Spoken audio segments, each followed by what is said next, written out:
दोस्तों, इस वीडियो में हम माता सबरी की कथा सुनेंगे। बात भगवान राम के जन्म से पहले की है, जब भील आदिवासी कबीले के मुखिया अज के घर बेटी पैदा हुई थी। उसका एक नाम श्रमणा और दूसरा नाम सबरी रखा गया। सबरी की माँ इंदुमती उसे खूब प्यार करती थी। बचपन से ही सबरी पशु पक्षियों की भाषा समझकर उनसे बातें करती थी, और जब सबरी की माँ उसे देखती तो कुछ समझ नहीं पाती थी। कुछ समय बाद एक पंडित ने सबरी के परिवार को बताया कि वो आगे चलकर एक सन्यासी बन सकती है। इस बात का पता चलते ही सबरी के पिता ने उसका रिश्ता तय कर दिया। जैसे ही शादी का दिन नज़दीक आया, सबरी के घर वालों ने खूब सारी बकरियां और अन्य जानवर घर के पास लाकर बांध दिए। एक दिन सबरी की माँ जब उसके बाल बना रही थी तो उसने माँ से पूछा, इतने सारे जानवर हमारे घर पर क्यों लाए गए हैं? माँ ने जवाब दिया, बेटी, तुम्हारा विवाह होने वाला है, इसलिए हम लोगों ने इनका इंतजाम बलि के लिए किया है। तुम्हारी शादी के दिन ही बलि प्रथा होगी और फिर इनसे स्वादिष्ट भोजन बनाकर सबको परोसा जाएगा। यह सब सुनकर सबरी दुखी हो गई। काफ़ी देर तक सबरी ने उन जानवरों को आज़ाद करने के बारे में सोचा। सोचते सोचते सबरी के मन में हुआ कि अगर ये जानवर यहाँ नहीं होंगे तो इनकी बलि रुक सकती है। ऐसा नहीं हुआ तो मेरे घर से कहीं चले जाने पर ही यह बलि रुकेगी। जब मैं ही नहीं रहूँगी तब ना विवाह होगा और ना ही बलि प्रथा। इससे मासूम जानवर बच जाएंगे। इसी सोच के साथ जानवरों को रखी गई जगह पर सबरी पहुंची। उसने सोचा कि उन्हें खोल देती हूँ, लेकिन वो ऐसा नहीं कर पाई। उसके बाद सबरी जंगल की तरफ भागने लगी। भागते भागते सबरी ऋषि मुख पर्वत पर पहुंच गई। वहां करीब 10,000 ऋषि रहा करते थे। सबरी को लगा कि वो इसी जंगल में किसी तरह ऋषि मुनियों की सेवा करके अपना जीवन यापन कर लेगी। वो चुपचाप उसी जंगल में एक हिस्से में किसी तरह से रहने लगी। सबरी रोजाना मुनियों की झोपड़ी के आगे झाड़ू लगाती और हवन के लिए लकड़ियां भी लाकर रख देती। ऋषि मुनियों को समझ नहीं आ रहा था कि जंगल में उनके काम अपने आप कैसे हो रहे हैं। एक दिन सबरी को किसी ऋषि ने देख लिया। उसे देखते ही उसका परिचय पूछा। जैसे ही सबरी ने बताया कि वो भील आदिवासी परिवार से संबंध रखती है तो उसे ऋषियों ने खूब डांट लगाई। सबरी को इस बात का बिल्कुल भी पता नहीं था कि उसकी जाति छोटी है और उसे ऋषियों द्वारा जाति की वजह से अपमान सहन करना पड़ेगा।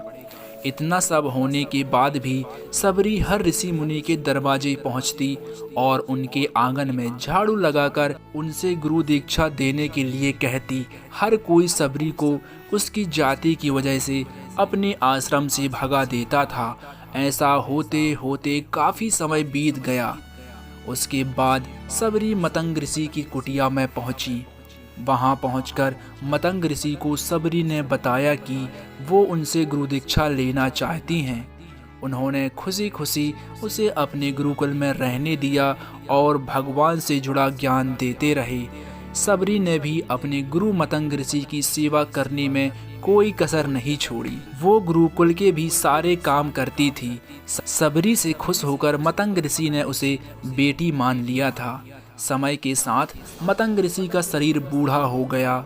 उन्होंने एक दिन सबरी को अपने पास बुलाया और कहा, बेटी, मैं अपना देह त्यागना चाह रहा हूँ।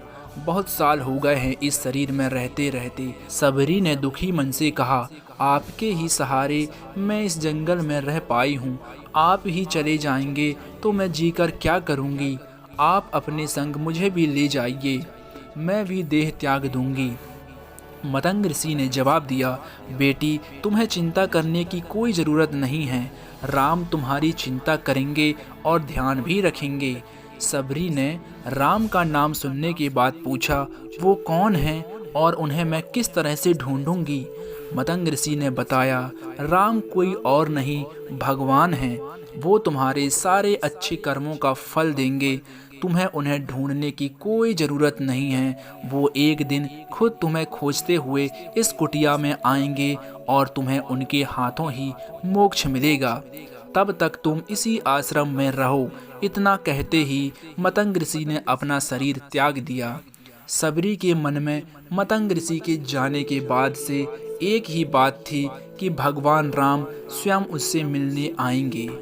वो रोज भगवान राम से मिलने के लिए बाग से अच्छे अच्छे फूल लाकर पूरा आश्रम सजाती और भगवान के लिए बेर तोड़कर लाती। भगवान के लिए बेर चुनते हुए सबरी उन्हें चख लेती थी ताकि भगवान वो सिर्फ मीठे बेर ही दे। रोजाना सबरी इसी तरह भगवान के दर्शन की आस में फूल और बेर इकट्ठा करती रहती। इसी तरह इंतजार में कई साल बीत गए। सबरी का शरीर एकदम वृद्ध हो गया। एक दिन आश्रम के पास के ही तालाब में सबरी पानी लेने के लिए गई। तभी पास के ही एक ऋषि ने उसे अछूत कहते हुए वहां से भागने के लिए कहा और एक पत्थर मार दिया। वो पत्थर जब सबरी को लगा तो उसे चोट लगी और खून बहने लगा। बहते हुए खून की एक बूंद उसी तालाब के पानी में गिर गई। तभी पूरा तालाब का पानी खून में बदल गया। ये सब होता देखकर ऋषि ने सबरी को ही डांटा और कहा कि पापिन, तुम्हारी वजह से पूरा पानी खराब हो गया। रोज ऋषि उस पानी को साफ करने के लिए अपनी कई तरह की विद्याओं का इस्तेमाल करते। कई सारे जतन करने के बाद भी कुछ नहीं हुआ। फिर उन्होंने गंगा जैसी कई पवित्र नदियों का जल भी उस तालाब में डाला। फिर भी तालाब का पानी साफ नहीं हो पाया और वो खून जैसा ही रहा। कई सालों तक तालाब के पानी को साफ करने की कोशिश के बाद भी कुछ काम नहीं आया तो ऋषि ने थककर सब कुछ छोड़ दिया।